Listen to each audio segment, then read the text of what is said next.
जिस तरह से पूरे प्रदेश का हाल है भली भांति सब लोग जानते हैं।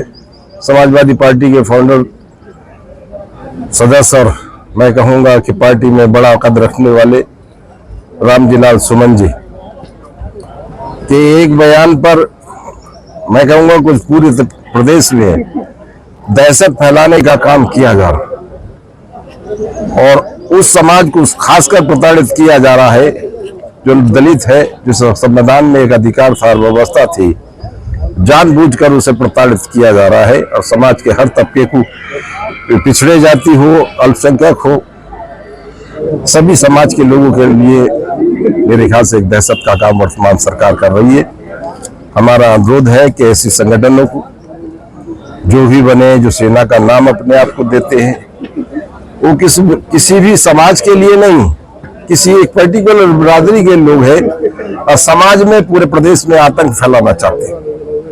तो ऐसे लोगों पर बैन करना चाहिए, ऐसे लोगों पर पाबंदी लगाना चाहिए, ऐसे संगठन की मान्यता रद्द करनी चाहिए और सख्त से सख्त कार्रवाई उन लोगों के खिलाफ हो जिन्होंने लालजीलाल सुमन जी के ऊपर टायर वगैरह फेंके और एक तरीके से पूरी तरह से सुनियोजित हमला किया। ऐसी सख्ती से कार्रवाई हो और मेरे ख्याल से बैन लगाया जाए ऐसे संगठन के ऊपर। फोटो वायरल हुआ था जो अखिलेश यादव और उनका डॉक्टर विक्रम मिश्रा का आधा फोटो बीजेपी विरोध कर रही है। हमारा अनुरोध है कि उसकी जांच हो, वो भी एक साजिश है। साजिश इस तरह के प्रोग्राम में मुझे रुकना चाहिए। मैंने अतिथि से कहा था कि मैं 11:30 बजे मेरा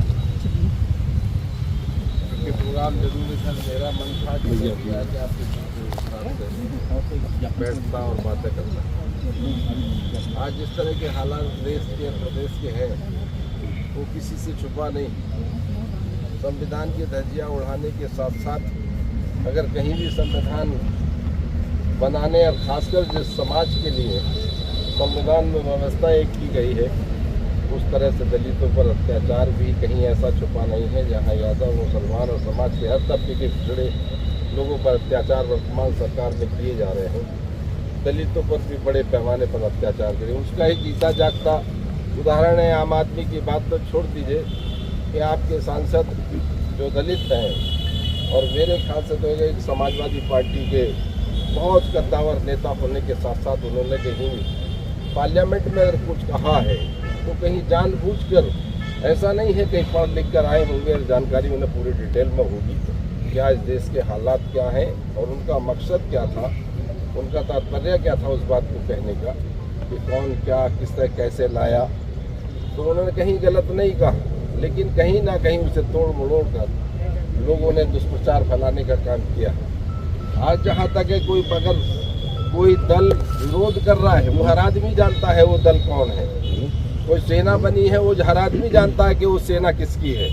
बड़े पैमानों पर दलितों पर अत्याचार पूरे यहाँ रोज पढ़ते रहिए कि वहाँ एससी समाज की बेटी की शादी को रोक दिया गया, उसे बढ़ चढ़ने नहीं दिया गया, वहाँ बलात्कार हो गया। समाज के हर तबके के साथ एक ही समाज के व्यक्ति ज़्यादातर अत्याचार कर रहे हैं एक बिरादरी के अंदर। तो इसे देखना पड़ेगा।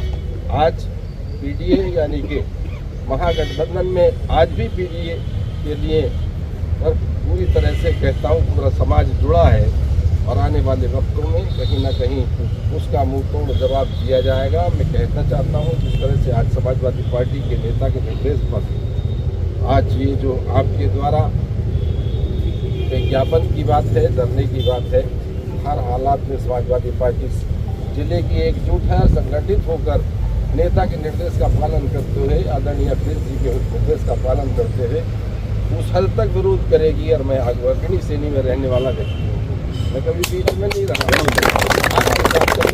मिलाकर हर हालात में निर्देश के नेता के निर्देश का पालन करते हुए हर स्तर पर विरोध किया जाएगा। आज हम प्रार्थना करते हैं ऐसी जो सेनाएं आप आड़ में बना रखी हैं, आए समाजवादियों से खुल के लड़ लें, देखा जाएगा।